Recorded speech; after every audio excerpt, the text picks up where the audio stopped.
Midlife can be a time of reflection where we ponder our personal history and identity and wonder why we aren't as happy and content as we thought we would be at this stage of life. Today, I talked to Claire and James Davis, the Midlife Mentors, on why we should be looking forward, not back, in our midlife, and how making small changes to our mindset and lifestyle can create a happy and healthy second act. Hello, I'm neuroscientist Dr. Ben Webb, offering brain advice for a mentally healthy and happy life. Welcome to episode 69 of Better Brain, Better You.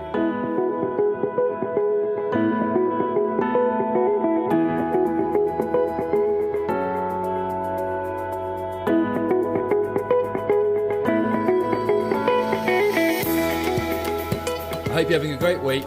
Really pleased you could join me for today's episode on thriving in midlife with the Midlife Mentors. Your lifestyle in midlife, like the food you eat and how you move your body, is not only important for your body health, it's also critical for your brain health. And there are many changes you can make to your lifestyle that will contribute to a healthy brain to protect your brain from diseases like Alzheimer's and stroke later in life. And to help you, I put together a free guide that shows you the 6 simple steps you can take right now to keep your brain healthy. You can get this free guide at ologyonlinecourses.com/brain health. That's ologyonlinecourses.com/brain health. Please do go ahead and download this free guide. It will help you get started optimizing your brain health straight away. Welcome to the podcast, Claire and James. It's fantastic to have you here. Thank you very much for having us. Yeah, Ben, it's great to be here. Thanks for having us on. We're thrilled to be here. Superb. So, looking back at the work that you've done in the past, and so as well as your kind of coaching and your training experience, but just looking at your kind of your history, there's a kind of lot of writing, content creation and communication, a bit of PR in there as well, that's kind of featured a lot in your career. So perhaps you tell us about your personal and work journey together to before you started building Midlife Mentors or towards building Midlife Mentors.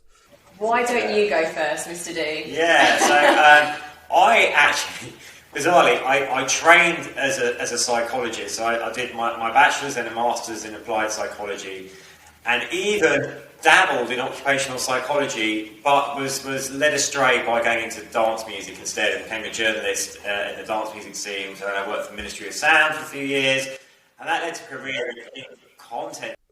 Yeah, fabulous. Yeah, it was a fun time. Very, very different to what I trained in. Slightly different to fitness and well-being. Yeah, no, I remember that scene very well. So yeah.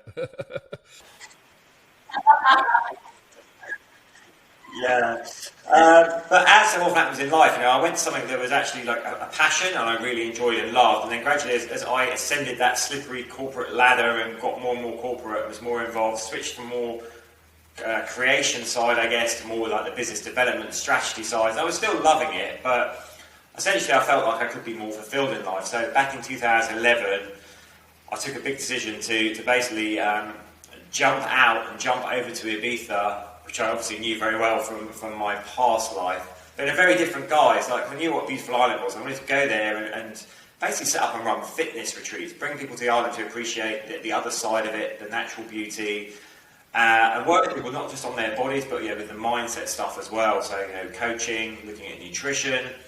And that was our first company, 38 Degrees North, and that was, a decade ago now.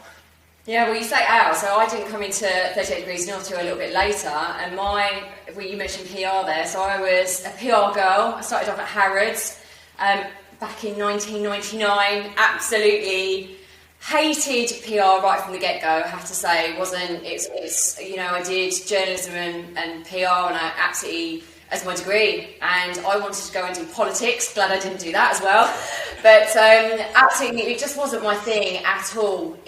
And I kept trying lots of different things. So on the side, I actually went freelance really early on in PR to try and find my thing. So I became a stress management consultant, a business consultant, a business coach with Microsoft. So I was doing all these things whilst trying to keep my PR money coming in. And it didn't work. The balance was really, really difficult. I kept going back into PR because I kept having imposter syndrome. I couldn't create my own business. I couldn't be successful doing something I loved. All these belief systems I had. And in the end, it wasn't until I was about 30 that I decided that I was going to, through my own journey, I was put on antidepressants, and I was piling on the weight, and that's when I found I wasn't into fitness at all. That's when I found fitness and well-being and nutrition through my own experience of trying to get myself better and coming off those antidepressants. And then I thought, I love this. This is amazing. If it's doing this for me, I wonder if I can teach other people to do it. And that's when I took my coaching, combined it with my personal training and my nutrition, and then it's just a whole holistic approach. And I finally, after 14 years, found my thing. So I know what it feels like to keep grappling with feeling like you haven't found your purpose. So exercise really helped you with your mental health? Yeah, massively. I mean, I can't... Mindset-wise, it helped me regain control of my life, and it made me feel that it was the only thing at that time that I felt like I could control, was that own self-care and my own well-being. So, and, a lot of the women that I work with one-to-one now, their life is in chaos. They might be going through divorce, they might be going through really difficult times, but the one thing that they can focus on and control is what they're doing with their health. So it's a really powerful tool to get some semblance of direction and focus back in your life, and then it starts to feel, to spill out into all other areas of your life as well. Once you've got a handle on that, you start feeling powerful again. Yeah. So So you're in Marbella, is that right? We are. Please don't hate us. I am slightly jealous, just a tad, but you're there because that's where it's part of your work, but also you have a wellbeing program that you run out there as well. Is that right?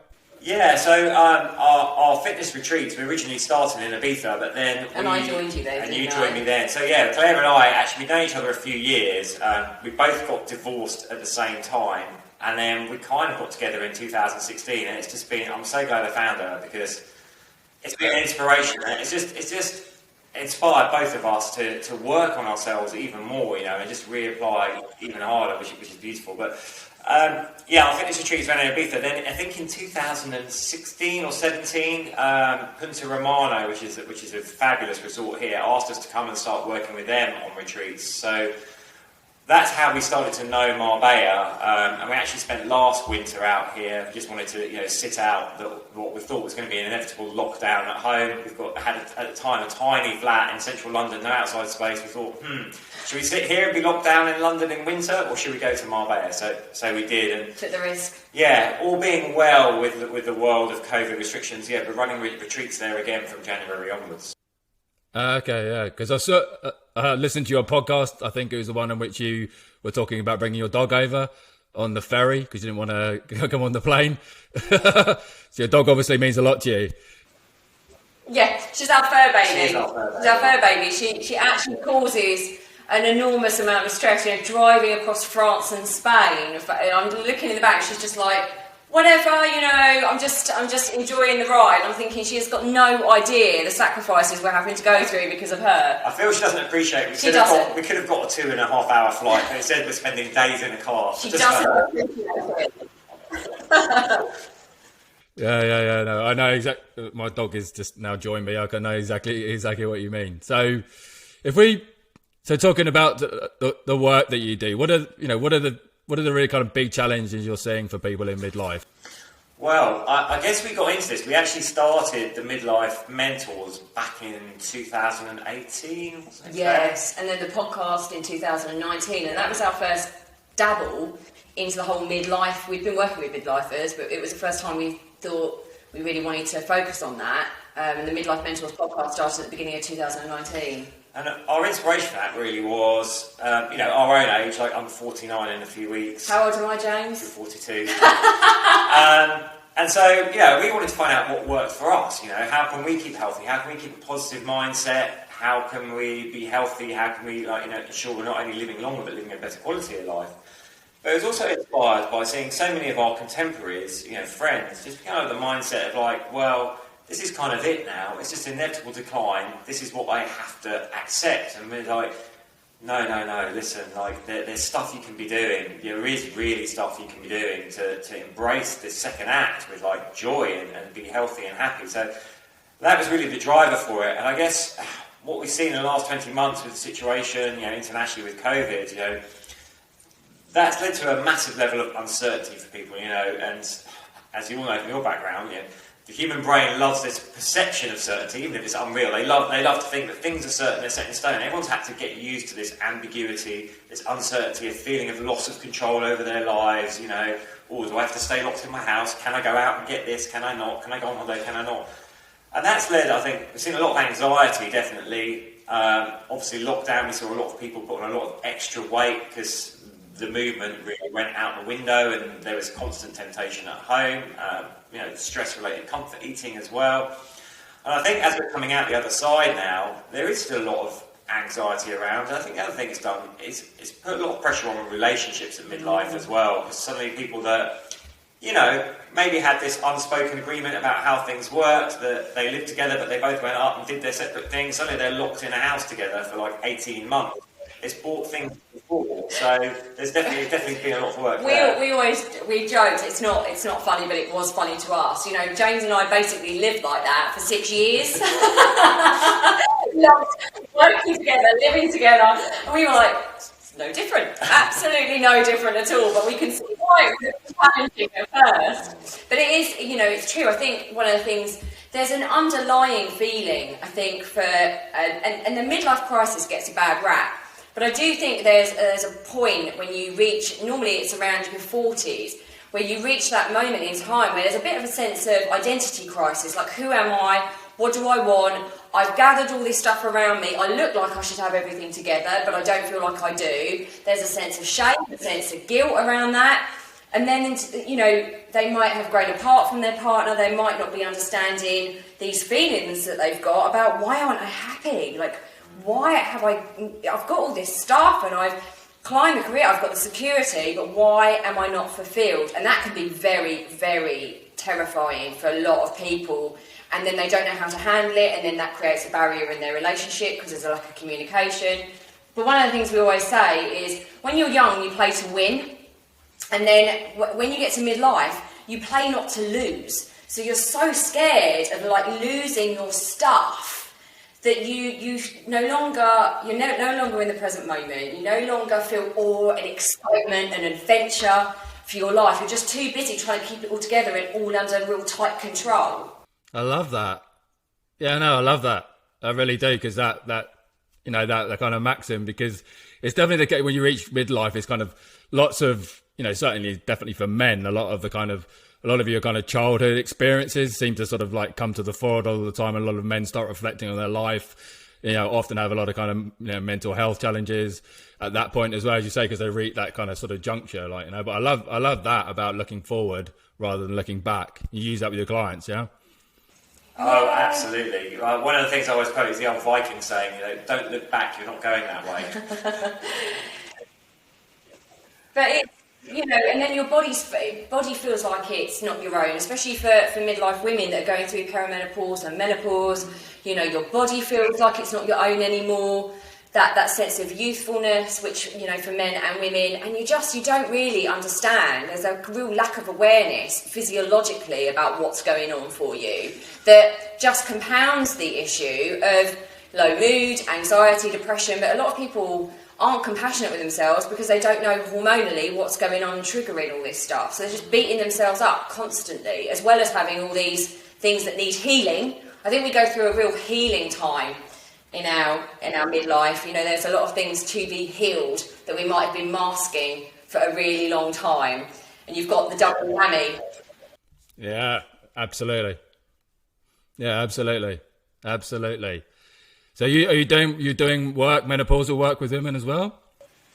Yeah. So I do some workshops around it was a global menopause day or international menopause day just before we came to Marbella. So that was a crazy week. So I was doing corporate workshops, and then I ran a workshop for my network of women where we all came together. We did a workout together. We did a workshop. But I feel so passionate about it. I feel really passionate about it because, it's about bringing women together in a safe space to talk about all of the stuff that's going on for them, but also to create awareness around what might be going on for the men in their life as well. So I do work around the male menopause. Again, it was a crazy. I was seeing on corporate workshops as well, talking about the male menopause, because it's amazing the amount of coverage the female menopause is now getting. There's been a lot of high-profile celebrity books. Companies are actually starting to develop menopause policies, and it's absolutely needed. It's amazing, but no one yet is really talking about the male menopause, the andropause, and like you're saying there, the stats around male mental health, particularly at midlife, are horrific. Horrific. And I think for many men, it's they don't understand what's going on. They don't understand that a lot of this is like hormonally driven. There's these things going on inside their bodies. So they start thinking there's actually something wrong with them. When I speak to clients, they're like, I just don't feel like myself. I think I'm going slightly mad. I feel like my body's letting me down. It's like, if we can start to understand it, we can start to bring some compassion to it, and then awareness precedes change, and start to look at the lifestyle changes we can make to start to work with what's happening with our bodies, and working with like the physical body and working on the mindset as well, because that's really key. I think you all know from your work. I think I feel so passionate about it because I've been on antidepressants. I was put on antidepressants over 10 years ago, and I feel so passionate about it because a lot of women, there was a story in the paper recently about a man coming forward and saying sadly his wife had taken her own life, and he didn't realise just how difficult the perimenopause and menopause symptoms were for her. And I hear these stories, they're not infrequent stories, and I feel really passionate about it because a lot of the women I do talk to have gone to their GP. Not all GPs are like this, but they'll go to their GP and they don't say, how's your nutrition? Are you exercising? How are you managing your stress? Are you getting out in nature? All these things. How's your supplementation? None of that. They just literally say, okay, here's some antidepressants. And I'm not saying they shouldn't be used. I'm not anti-antidepressants because they save lives. But they're not the only way to help women at this stage of life.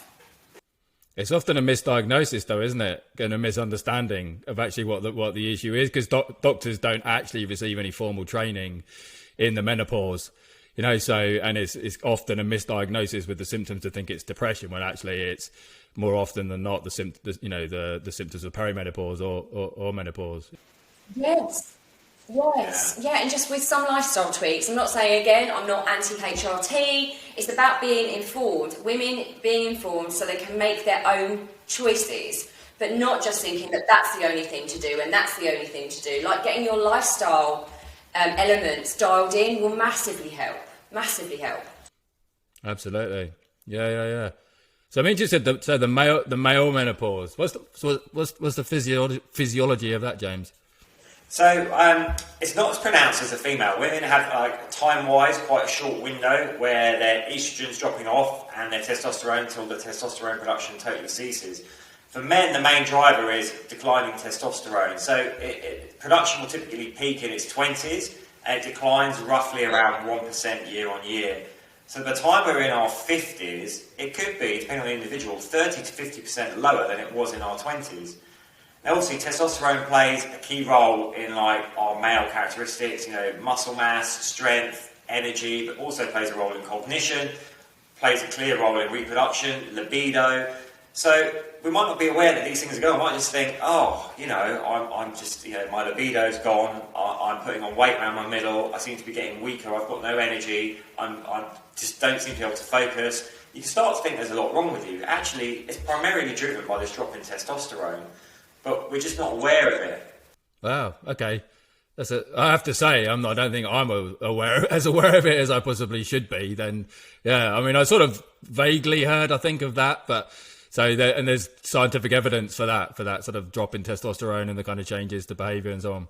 Yeah, absolutely. I mean, it's not as pronounced in men, and they say some men may not notice the symptoms at all, or may not experience them, depending on the individual and how much that testosterone level drops. But some people will feel it very acutely. And, if we're looking across the broad base, like most men, as they get older, are going to experience at least some of the symptoms. It makes sense, right? If our testosterone is declining across the board, we are going to have this knock-on effects within our bodies and mentally and emotionally as well. But then they don't also know how it interplays with things like insulin. So there's all these other cocktail of hormones that are going on for men and women.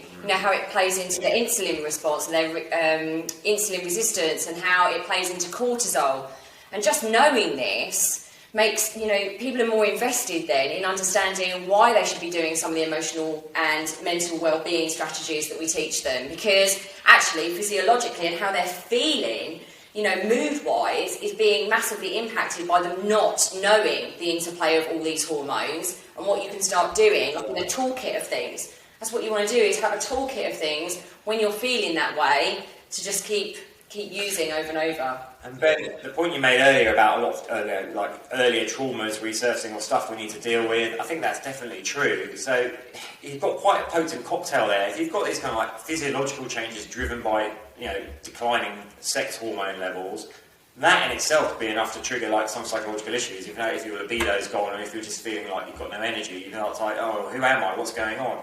Brings to fore issues, and then of course, almost like a multiplier effect is stress. And like Claire was saying earlier, we had this idea when we were growing up, we're like, oh, by the time I'm in my midlife, everything will be sorted, it'll be dandy, I'll be on top of the world. And actually, there's more stress on us than ever before. You know, we've got aging parents, we're trying to balance a career, we're trying to balance our finances, relationships, all this melting pot of stress banging on. It just like exacerbates all the symptoms as well. So yeah, and I think for men, they tend to not, unfortunately, not to have as great social networks as women, and not be as vulnerable in terms of opening up. I think we need to start having the honest conversations.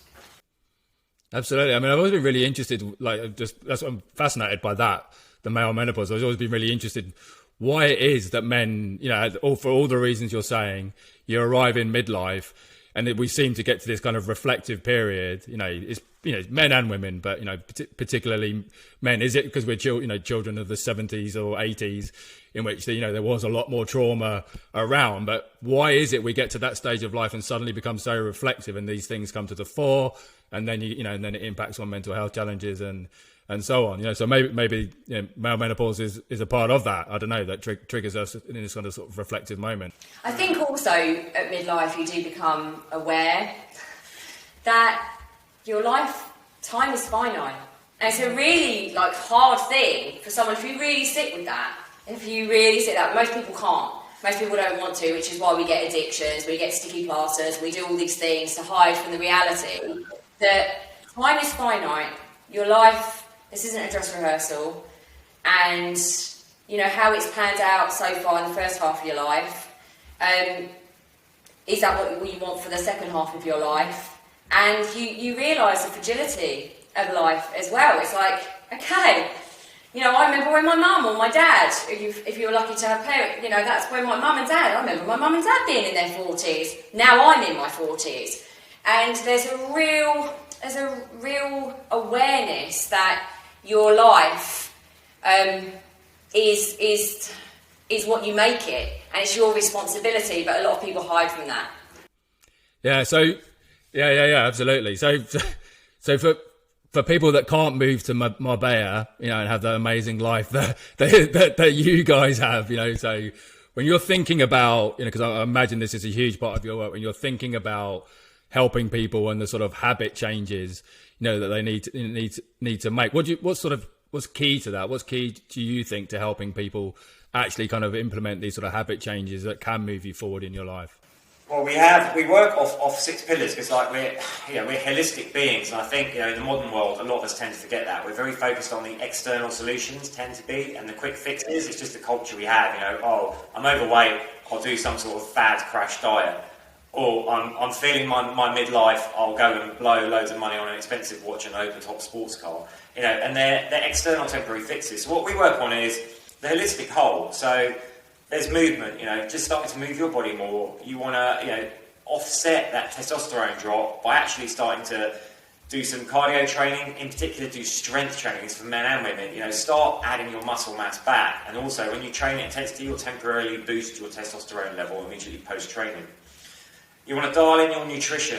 You know, sadly, we can't get away. You know, in our 20s, you know, you can definitely like chug a load of beers and 2 cheeseburgers and get away with it. You just can't. I've never been able to get away with that, by the way. Anyone that's listening to this, I was never able to get away with that. I always hate it when you say that. Oh yeah, No, that wasn't for me. But we need to start that end. We always say, simplify it. No fads, but just from field or seat to table with just a few steps in between. Because most people are making really big mistakes around the exercise and the movement and the nutrition. We see the midlifers making the same mistakes over and over and over again. They just don't know how to eat or move for their midlife body and in line with their hormones. Yeah. Hormones is the other big one. Just educating people so they have awareness of actually what's going on, because then they can have a bit of compassion.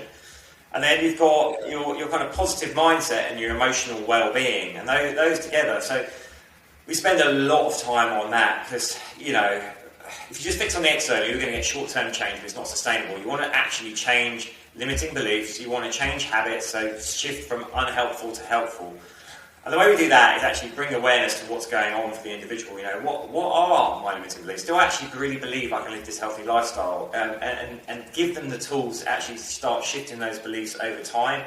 Work on the habits, identifying their powerful why. Always have your motivational why, which is deeply connected to your emotion. Their triggers. Identifying their triggers, what their triggers are to make them actually indulge in some of the unhelpful habits or the self-sabotage.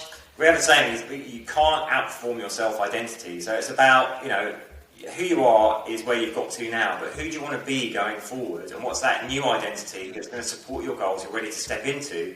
And then how are you going to do that? You need to work on your limiting beliefs, you need to work on your habits, you need to work on your mindset.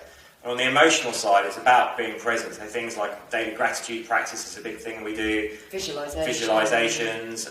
We use things like future rehearsals for people, when I get to that place. So all tools like that. And then the final pillar, of course, is like accountability and support. So making sure you're in like-minded people. The environment is important. So making sure you're around like-minded people. And in today's world with virtual groups and social media, it is easy to find people that will support your journey. So there are 6 pillars. There are 6 pillars, and a kind of a very quick snapshot of what we do.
Yeah. And so are you coaching individually or in groups? Well, we have. So you've got your Rise program for men, and that was born out of all the stuff that you've just talked about, actually, around the crazy statistics around male suicide at this age as well. It's just so sad. So James, I was so thrilled and honoured actually to see James put that out in the world, because it's helping so many men already. So that's a group programme. I've got a group programme that I'm about to launch for women, but it's not quite finished yet. But we've also got the Midlife Method, which is for men and women. That's our kind of flagship programme that we've taken so many midlifers through in the last 2 years, and that's called the Midlife Method.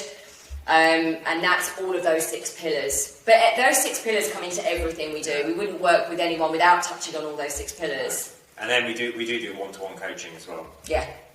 It's essential to people's progress for you guys to be there supporting them. Yeah, absolutely. It's really important that we're there for our clients, so we make it very clear to them. Like we might have stuff scheduled with them, but we're able to reach out any time, because people fall off the wagon. People go with the best intentions. They'll be like, "Oh, I met a friend I haven't seen for years, and oh no, we ended up like getting really drunk, and then I ate a ton of bad food, and I feel terrible." And you're like, "You know what? It's fine. Let's just put that behind us, move forward again." And yeah. I mean, the 8-week program, that doesn't necessarily involve one-to-one coaching calls. It involves group calls, which again are really powerful, because you're aligning with like-minded people, and you have that sense of accountability, and some people aren't ready for one-to-one coaching, actually. Sometimes they might just want to dip their toe in with group stuff, get on their own, come in, do the group calls when they want, and actually be able to get on-the-spot coaching in a group scenario and see other people be coached. What's lovely, we've had people going through the program and they've actually become friends through the program, totally. and now they meet up and they're good They all friends. meet They up go with each away other. together. It's incredible. It's quite sweet. That's amazing. So, and how long do you say the program's been going? Nearly 2 years. Yeah, Yes, 2 about years 2 now. years now. 2 years now. We did a trial, like a beta test, this time last year, November. No, 2 years ago. November 2019. Wow, amazing! It's amazing that it's grown so quickly. Yeah, just sort of to kind of drill down a little bit on your kind of approach. So what's your kind of approach to physical fitness training and cardio health? Do you have a particular method you use for that? Yeah, our mantra for that is less is more. I think it's Claire mentioned earlier, where we see so many midlifers going wrong, they get to the stage like, oh, the weight's piled on. I know, I'll do what I did in my 20s. But twice as long. But double it. But actually, then you're basically working against what's going on hormonally for your body, right? You're just increasing the stress response. At midlife, we need short, intense workouts with adequate recovery. So we're big fans of HIIT. You can get it done in 15, 20 minutes a day. A lot of our clients are super busy. We have people running like international companies and stuff. So this fits around their time. And then resistance training. And again, we'll aim to keep those to like 30, 40 minutes, depending on the client and what they're looking for. But they don't need a gym. It's spread all at out home. through the week with recovery. All home-based. We do gym programs if they're back into going to the gym. A lot of people are still quite hesitant to go back to gyms, but it's really about working on those key things of building back your strength and your muscle mass, and then building your cardiovascular fitness, and just getting work harder to get your body fat levels down to a level that you're happy with, and then just maintaining it. And I think some people are scared of HIIT. They think, oh my goodness, it's crazy, it's Joe Wicks, it's this, it's that, and it's really high intensity. Well, obviously in the name, it's high intensity interval training. But it's also benchmark, that's what we do. That's why our program is, I think, really unique, because we actually do tailor it to the clients, and we make sure that it's at their level and we progress them over time. So they don't feel overwhelmed, they don't feel ashamed that they can't do very much. It's all, that's the last thing we would want. And the resistance training, muscle is metabolically active, so our metabolic rate is dropping anyway as we age. Add to that the fact that our muscle mass is decreasing. The more muscle, the more lean muscle that we can create as we age, the better, because we're going to feel stronger. We're going to have less injury. Our bone density is going to stay strong and increase it, and also our muscle mass. So that's why it's really important. Some people think, oh, I don't want to do weights, I don't want to lift. It's absolutely essential. You can't avoid it, and that's a truth bomb. You cannot avoid doing resistance training at midlife, because it has so many benefits, physically, mentally, and emotionally. I think one of the things to do is get people to look ahead, and it's like when you hit like your 70s or early 80s, we're all living longer thanks to advances in medicine and stuff, but it's about the quality of life as well. And do you also want to be up and fit and active, or would you want to be one of those people like sat in your armchair and you can't really get out of it? So it's really a bit of a non-negotiable to do the resistance training. No, absolutely. And it's tailored to men and women? Yeah, different programs. Yeah, different programs. So when we're working one-to-one, it's obviously bespoke. For my men's midlife program, it's all sorts of male-specific workouts, home and gym. And same for the women. Yeah. And how does nutrition, presumably, is kind of a big part of your work as well? So how does that feature in your method? Well, we always say to people, think of this as an 8-week nutrition course. So what we do is we basically drip through the information over the 8 weeks, so that they're not overwhelmed. We try and give everyone all the info all at once, and their general knowledge at the start isn't at a high place, they're going to fail. So it's just like, here's some general principles, here's what will make a great breakfast, practice making a great breakfast, great, now you're ready to go on to lunch. So we slowly build it up over time. And we do not give meal plans. Don't give meal plans. Also, we don't give meal plans, because then people are not learning. So, you can follow a meal plan, but you don't know why that you're eating salmon and steamed vegetables in the evening. There's no education and awareness about why you're doing it if you're just following a meal plan at all. So what we do is we make sure that we're educating people in line with what they kind of normally eat, so that they can make small tweaks to what they normally eat over time. Because we've got, like James said, we've got such busy people, they don't want to be making about 3 meals in the evening. They want to be able to adjust what they're already doing and making small tweaks. And honestly, like, some people just, my goodness, I've just made this small tweak. You know, for example, don't eat high GI carbs. It's one of the things we say. If you've got some body fat to lose, don't eat high GI carbs after 4 o'clock. You know, no bread, no pasta, no potatoes, all these things. And so many people are used to having their big meal in the evening. So you're not using up any of that energy, and you're spiking your insulin just before you go to bed. So it's about re-educating people about why, because then they're more invested, and then they've got more energy. If you're going to bed with a full stomach, with really like heavy, stodgy food, your energy's going to be low, and you're going to get up in the morning and feel a bit lethargic. And it's all these tricks and tools that you teach people, and they're like, this isn't actually that hard. It's not actually, it's more the mindset again around what's possible with a few different changes to their diet. So it's really, see, what it sounds like your program sort of encapsulates it as kind of these small habit changes in each component of it, like, you know, so just so you don't overwhelm people, and then presumably they get the kind of feedback and the benefits they might see. I mean, and do they quite immediately? They start to sort of see change within weeks. Yeah. Yeah, it depends on the individual. You know, some people will see like dramatic change in 2 weeks. Other people take a bit longer. You know, it depends on the individual and their genetics. Also, how closely people adhere to the program. You know, if you're sticking more or less to the eating, but you're still sinking a glass of wine every night, we're always super honest. It's like, you know, we're not going to tell you not to, but we are going to tell you that will impact your physical results, obviously. But it's about balance. It's about balance. And if those people, if that's what they want in their life, we're not going to sit here and preach to them that they shouldn't do it. We're just making them aware that it's full of sugar. And actually, it's not the best way mentally. It's a habit that people use as a crutch. So it's almost like changing the trigger. Why are you doing that? Again, everything's intertwined. So why are you doing that? Why are you feeling like you need that glass of wine when the hamster dies next door? You know, or you've had a great day, or you've had a bad day. It's and actually educating people on, you know, it's pure sugar, basically. So everything, you're kind of undoing it if you sit there in an evening and drink a couple of glasses of wine. I'll tell you, we had a client recently kind of come back to us, and she completed the program a year ago, and she came back, she's like, you know what, I just want to touch base and get my training back on track again. Because, you know, the amazing thing, all the weight that I lost, I've kept it off. I haven't put any back on. I've stayed the same because by following the principles, and it hasn't been hard for me at all. So it's sustainable. So small habit changes that are sustainable. Yeah. Amazing.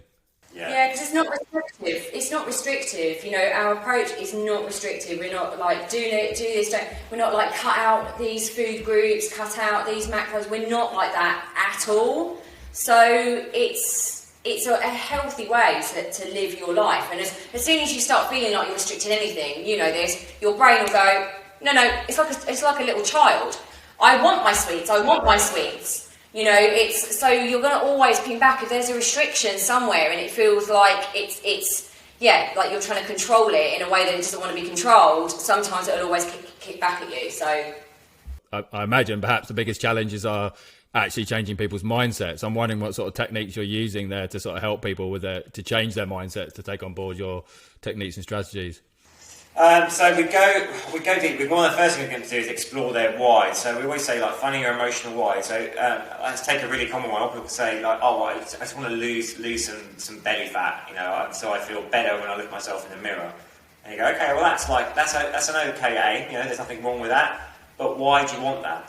And they go, oh, well, you know, it's knocking my confidence, and actually then I'm not feeling as great in my relationship, and that's taking it. But why is that important to you? I always encourage people, say it's like an onion, and keep peeling off those layers and go deeper until you get to the actual kernel of why it is so important, because that is the emotional driver that will get you up. Because we're all going to get days with the best one in the world where it's, you know, the alarm goes off and you're meant to get up and do a workout, and you think, I really don't want to. So it's like go back to your why. So that's the first thing. So we get that in place, the emotional attachment to the goal.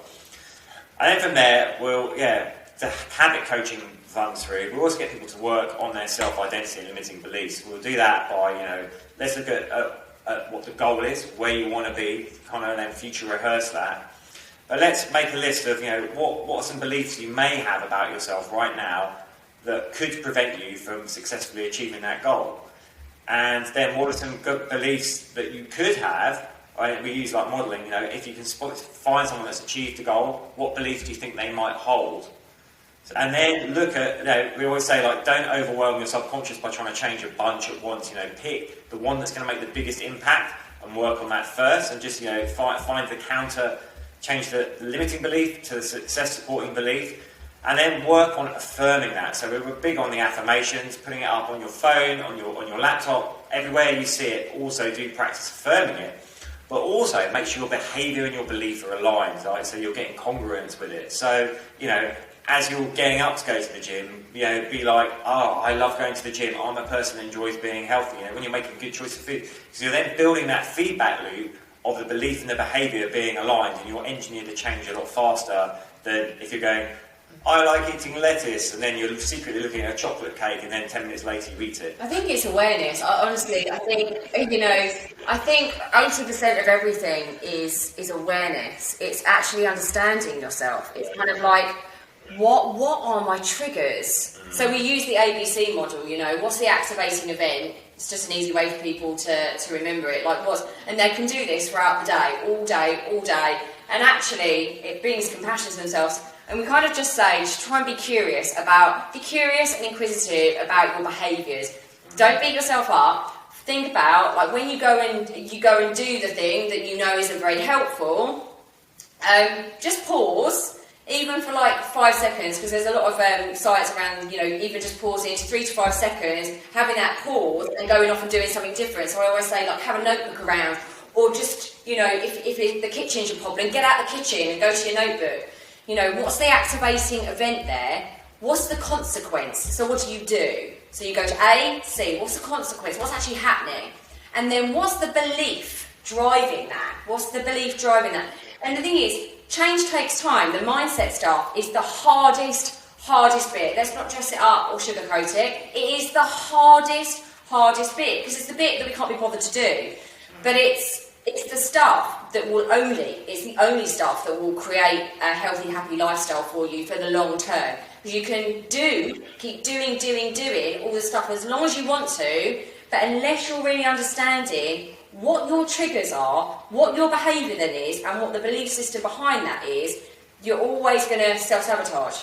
And you're going to let that in, and then the inner critic comes in. Oh, you're useless. You failed again. All that stuff. And then you're in this loop, constantly feeling like you're never going to get the thing you want because you're not aware of what's holding you back, which is yourself. I tell you what, I think I want to take your program. It sounds amazing. Bless you, guys. So it's a lot about education and awareness, to be honest. And then like little tools and techniques. A morning routine, I have to say, a strong, powerful morning routine is what we get our clients to do. And that's a game changer for people. So before they let the world in, before they let their energy out, they have a routine that we've asked them to do, structure. They set their intention, they powerfully create that energy that they want to take into the day. And it's all these different little things like gratitude, setting your intention, what was the good things that happened yesterday, how would you like today to play out, bit of meditation, visualisation. Yeah, wow. It sounds incredible. So who are you working with? The sort of full spectrum of people? Is it largely kind of professionals, or? Yeah, I'd say mainly professionals. A few like full-time mothers. A lot of professional people, and then we also do work supporting corporates as well. So we run workshops for corporates. We've just done like a big one on basically thriving in the new hybrid workplace, because that's throwing up a lot of challenges for employees and organisations as well. So that was nearly 1,000 people, but we didn't know, thank God, at the time that it was 1,000 people. I was like, the last time we did that, we saw the counter going up, and it freaked me out a bit. But it's quite a lot of people. Yeah, it's kind of scary, isn't it, when you see those numbers on the other end? I know exactly what you mean. Like I said, it sounds absolutely amazing, your program. So where can people find out more about your program and your coaching? So you can come find us at our website, which is themidlifementors.com. We've got a free Facebook community, so just put in the Midlife Mentors community on Facebook. It's Midlife Mentors on Instagram, and of course we have our podcast, The Midlife Mentors, as well. Just search for that, and we'll pop up. So what's the format of your podcast? Is it kind of interview based like this, or is it you guys talking? Or it's a mix. They're generally around half an hour, and it's either us two or then we have guests on. And I know we've got you coming up shortly, which we're really excited about. Really exciting. Looking forward to it. Okay. Amazing. So before we finish up, what would you say is the kind of single most important piece of advice you would give someone starting who wants to take control of their kind of physical well-being in midlife to get them started?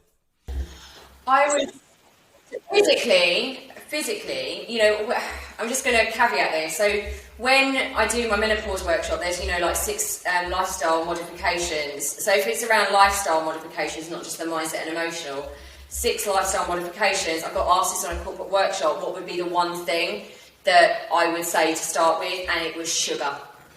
It was looking at the sugar content of your diet, because it's in everything, and it has such an impact on your physicality, your emotions, your immune system, everything. So just being aware of cutting out the sugars where you can. That would be, and starting to read labels, anything above 22.5 grams of sugar per 100 grams is a high sugar product. And most people are just consuming these without even knowing. So it's spiking their insulin, they're coming crashing down, what goes up must come down, and they're just so, their energy levels are really, really low, and combined with everything else we've talked about, you're not helping yourself at all if you've got a high sugar diet, because we're also becoming insulin resistant as we age. So you've got a double whammy again. So sugar, I would say. Oh, that's a very good one. I'll second that one for physical, but because there's 2 of us, we get to go. So I'm going to say, even though it's physical, don't neglect the mindset work, because I know a lot of people that are in great shape but are actually really miserable because they don't do the mindset. So start thinking about small steps you can take. A lot of us often don't think about goals we want to achieve outside of our work environment. But start setting yourself small personal goals that you know you can achieve, and start taking small steps towards them. Because that's how we'll get success. If we try and shoot too high, the old inner critic will kick in. We'll just tell ourselves that we can't do it. So set an achievable personal goal and just motivate yourself to plan and take those small steps towards it. Because over time, those small steps can lead to massive change. I've also got one more.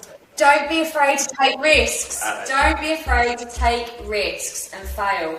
By this point in our life, we're so afraid to do something and fail. It's not a fact. It's not failure. It's just another way that you've worked out doesn't work. And I don't think.